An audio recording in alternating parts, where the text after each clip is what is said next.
10 façons de ne plus jamais se sentir en colère ou dérangé par les autres.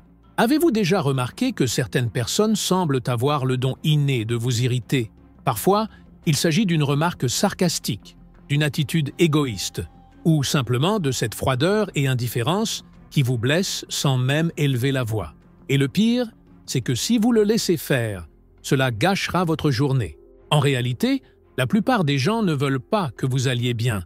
Ils vous provoquent, vous testent et attendent votre réaction. Et quand vous explosez, c'est vous qui passez pour un déséquilibré. C'est épuisant, c'est écœurant. Mais ce que personne ne vous a dit, c'est qu'il existe un chemin qui transforme complètement votre façon de gérer ces situations. Et il commence en vous. La colère que vous ressentez ne vient pas des autres. Elle naît de la permission que vous donnez à être déstabilisé. Tant que vous ne comprendrez pas cela, vous resterez l'otage des actions des autres.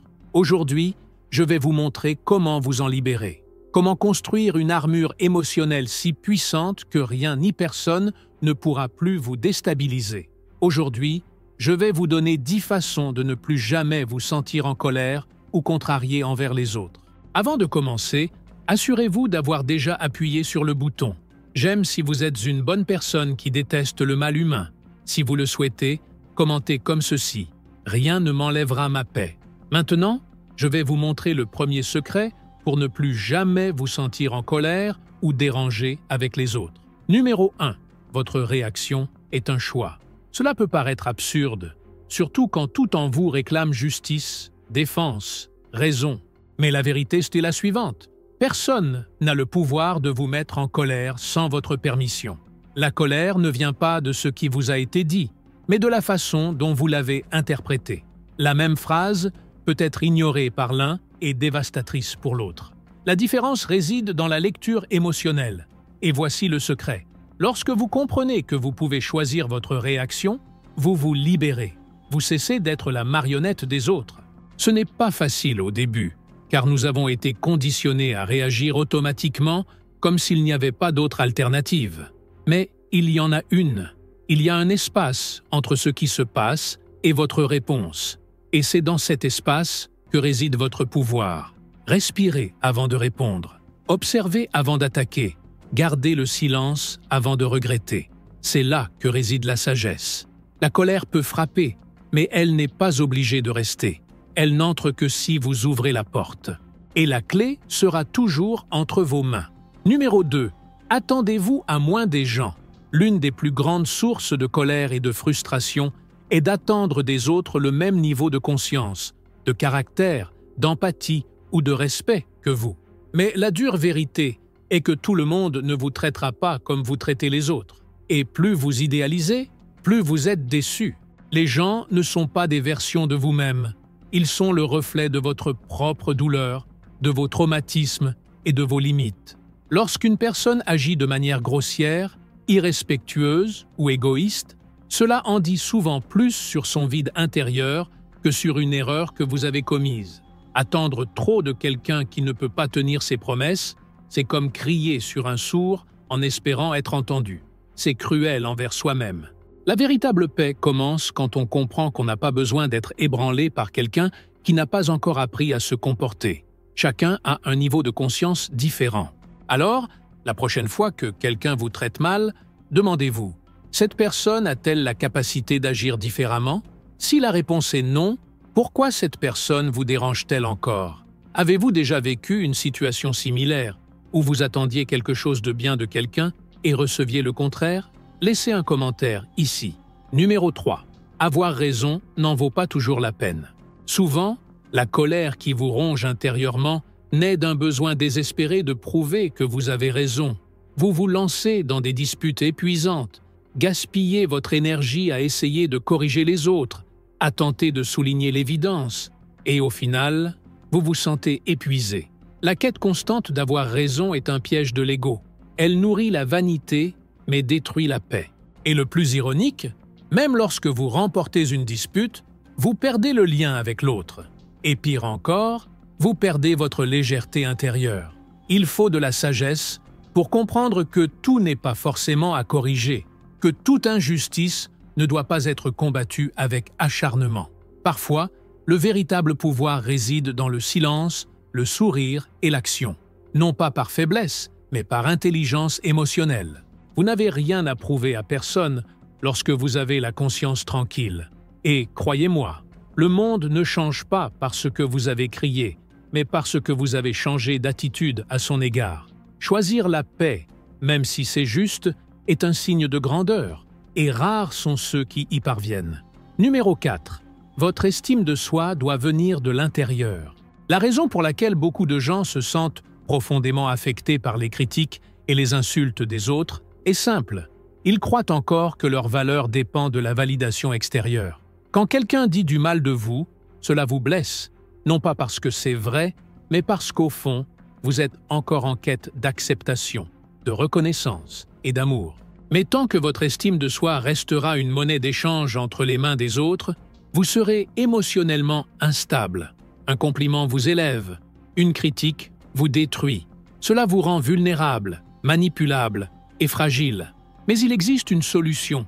La véritable estime de soi naît de la connaissance de soi, de l'acceptation de ses défauts et de la valorisation de ses réussites, aussi minimes soient-elles. C'est lorsque vous comprenez que personne n'a le pouvoir de vous définir. Et si quelqu'un essaie de vous rabaisser, c'est parce qu'il porte en lui un vide si profond qu'il se sent mieux en piétinant les autres. Ne l'acceptez pas. Se reconnaître, se valoriser, se respecter est un acte de libération. Ceux qui connaissent leur valeur ne sont pas ébranlés par l'opinion de ceux qui ignorent leur histoire. Et plus on s'aime, moins on a besoin de l'approbation de ceux qui ne savent même pas s'aimer. Vous êtes-vous déjà senti petit face à des critiques injustes? Votre estime de soi a-t-elle été ébranlée par quelqu'un qui ne méritait même pas ce pouvoir? Laissez un commentaire ci-dessous. Votre histoire pourrait aussi aider quelqu'un d'autre. Numéro 5. Apprenez à fixer des limites sans culpabilité. Être une bonne personne ne signifie pas être toujours disponible, ni tout accepter par politesse. Souvent, la colère et le malaise que vous ressentez face aux actions des autres proviennent de votre propre difficulté à établir des limites claires. Vous les laissez envahir votre espace, abuser de votre bienveillance, vous saper, et vous vous demandez ensuite pourquoi vous êtes si fatigué, irrité et émotionnellement épuisé. En réalité, le monde est impitoyable envers ceux qui ne savent pas dire non. Et lorsque vous ne prenez pas position, vous apprenez aux autres à vous manquer de respect. Poser des limites ne signifie pas repousser les autres, mais se protéger soi-même. Il s'agit de définir clairement où s'arrête leur espace et où commence le vôtre. Ceux qui s'offusquent de cela profitent peut-être de votre absence de limite, et cela doit cesser. Il arrive un moment où la gentillesse se transforme en soumission, ce qui détruit votre paix intérieure. Dire non fermement est un acte d'amour-propre. Et si quelqu'un s'éloigne parce que vous avez commencé à vous respecter, c'est qu'il n'a jamais été vraiment là pour vous. Il était là pour votre fragilité. Apprendre à fixer des limites apprend aussi aux autres comment vous devez être traité. Et surtout, c'est se montrer à soi-même que vous méritez le respect. Ne culpabilisez pas de préserver votre tranquillité, votre temps et votre énergie, car personne d'autre ne le fera à votre place. La vie devient bien plus facile quand on ne porte pas le poids des autres sur ses épaules. En choisissant de prendre soin de soi, le monde qui vous entoure commence à vous traiter avec plus de respect. N'acceptez pas moins que ce que vous méritez. La première personne à vous valoriser, c'est vous. Numéro 6. Libérez-vous du besoin de plaire et des opinions des autres. Vivre en essayant de plaire à tout le monde est une prison silencieuse. On façonne sa façon de parler, de s'habiller, d'agir, tout cela pour ne déplaire à personne, pour être accepté, loué, aimé. Mais au fond, chaque fois que l'on fait cela, on s'abandonne. Et la colère qu'on ressent, souvent, n'est pas envers les autres, mais envers soi-même. Pour être resté silencieux, pour s'être omis, pour avoir cessé d'être soi-même, pour s'intégrer là où on ne devrait pas. Vivre pour l'approbation des autres, c'est comme se promener avec une laisse invisible autour du cou. On va aussi loin qu'ils le permettent, mais jamais là où son cœur le souhaite vraiment. En vérité, vous ne serez jamais à la hauteur de ceux qui ne voient pas la valeur des autres. Et plus vous essayez de vous conformer aux normes des autres, plus vous vous éloignez de votre véritable moi. C'est épuisant, c'est étouffant. Et petit à petit, vous commencez à ressentir de la colère envers le monde. Mais ce n'est que le reflet de la colère que vous ressentez envers vous-même pour vous être abandonné. La liberté émotionnelle commence lorsque vous comprenez que le jugement des autres ne définit pas qui vous êtes, que le rejet ne vous diminue pas et que l'approbation ne vous élève pas, que vivre en harmonie avec vos émotions est bien plus important que de paraître parfait aux yeux des autres. Lorsque vous vous libérez de cela, tout change. Vous n'avez plus besoin de vous justifier, d'expliquer ou de vous cacher. Vous vivez simplement en paix. Et vous, avez-vous déjà eu l'impression de vous sacrifier pour plaire à quelqu'un d'autre? Vous êtes-vous déjà senti étouffé en essayant d'être parfait aux yeux des autres? Partagez votre histoire dans les commentaires. Votre histoire pourrait éveiller les consciences. Numéro 7. Le silence est une réponse puissante. Tout ce qui vous dérange ne mérite pas forcément une réaction. Parfois, la plus grosse erreur est de vouloir répondre à tout, de tout contrer, de tout justifier. En réagissant impulsivement, vous confiez votre énergie à l'agresseur.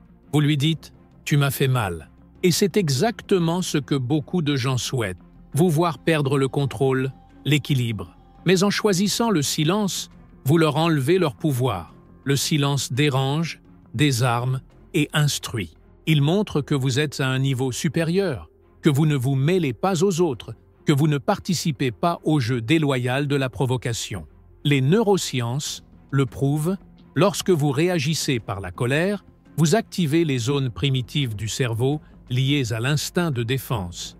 Mais lorsque vous respirez et restez silencieux, vous activez les zones supérieures, liées à l'autorégulation et au contrôle émotionnel.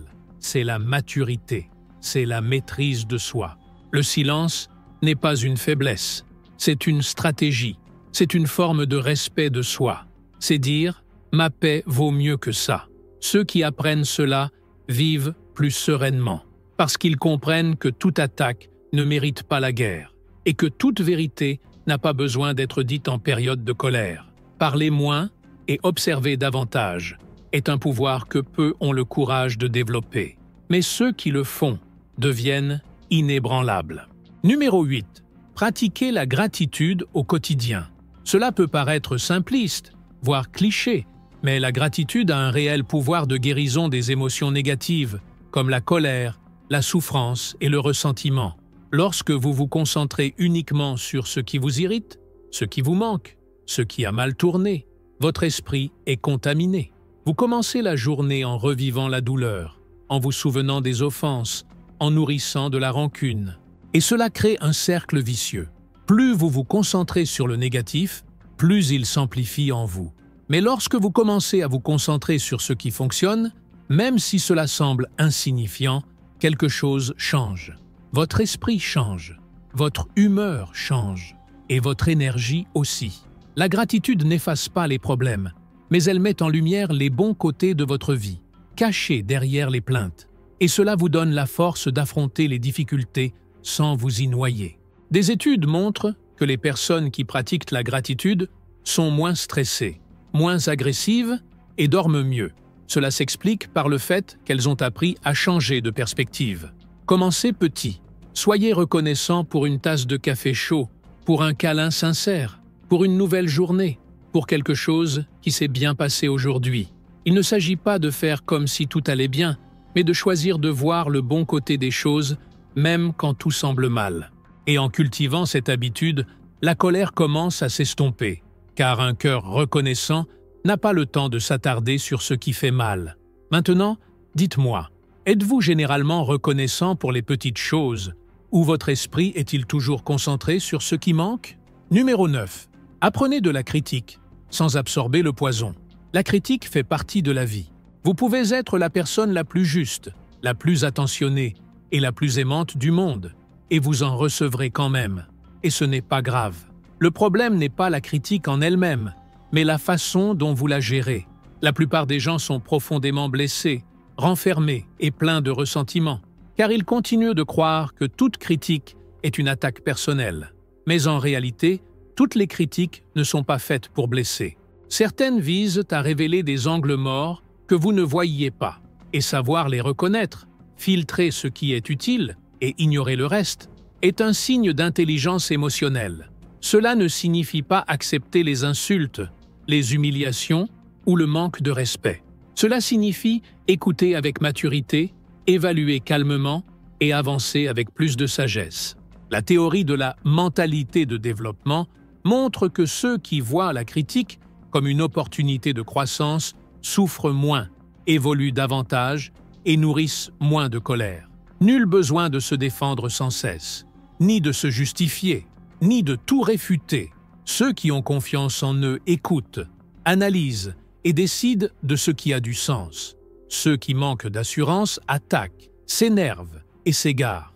La critique ne fait mal que lorsqu'elle touche un ego enflammé. Apprendre à écouter sans absorber permet de se protéger, sans se durcir. La critique peut être un miroir. Servez-vous-en pour voir ce que vous devez améliorer et rejetez ce qui ne vous sert pas, sans rancune. C'est ainsi que vous deviendrez plus fort. Numéro 10. Pratiquez le détachement émotionnel. Garder rancune, nourrir du ressentiment, ressasser de vieilles disputes, tout cela revient à porter des pierres dans son sac à dos et à se plaindre encore du poids. En réalité, beaucoup de gens vivent prisonniers du passé, d'un mot maudit, d'une attitude impardonnable, d'une injustice jamais réparée. Et tandis que l'esprit s'obstine à revivre la douleur, le cœur reste empoisonné par la colère. Mais il y a une chose que personne ne vous dit. Vous n'êtes pas obligé de continuer à porter ce fardeau. Le pardon, même si l'autre ne s'excuse jamais, est la clé pour se libérer de la personne qui vous a blessé. Pardonner, ce n'est pas accepter, oublier ou faire comme si de rien n'était. C'est comprendre que continuer à se punir pour quelque chose qui s'est déjà produit revient à gâcher sa vie dans le présent. C'est cesser de revivre une blessure chaque fois que l'on se souvient du nom de cette personne. Le véritable pardon est silencieux, intérieur et puissant. C'est se dire « je ne laisserai plus cela définir qui je suis, ni ce que je ressens ». La science le prouve. Le pardon réduit le cortisol, améliore le sommeil et fortifie le cœur, littéralement. Car lâcher prise est un acte de bien-être. C'est choisir de vivre avec légèreté, sans attache, sans chaîne. S'accrocher à la douleur permet de rester connecté à ce qui fait mal. Le détachement renoue avec la paix intérieure. Et la paix, ma chère, n'a pas de prix. Avez-vous réalisé que la colère, le malaise et la détresse émotionnelle que nous ressentons au quotidien sont bien plus liés à notre intériorité qu'à l'extérieur? La plupart des gens vivent comme des otages du comportement des autres. Ils réagissent à tout, absorbent tout et sont blessés par tout. Mais aujourd'hui, vous avez découvert qu'il existe une autre voie. Une voie de conscience, de maturité et de liberté émotionnelle. Rien ne change à l'extérieur tant que rien ne change à l'intérieur. Votre paix intérieure est votre responsabilité. Et plus vous pratiquez ces principes, plus vous devenez fort, léger et protégé. Alors, la prochaine fois que quelqu'un essaie de vous déstabiliser, respirez. Souvenez-vous de tout ce que vous avez appris ici. Vous n'avez plus à tomber dans les pièges émotionnels de qui que ce soit. Le choix vous appartient. Si vous êtes arrivé jusqu'au bout, commentez comme ceci. Il y a des gens qui ne méritent pas notre attention. N'oubliez pas de vous abonner à la chaîne et de laisser votre like. Si vous souhaitez entendre d'autres enseignements comme celui-ci, j'ai laissé une vidéo ici sur l'écran que vous apprécierez. Cliquez dessus et je vous retrouve de l'autre côté. À la prochaine.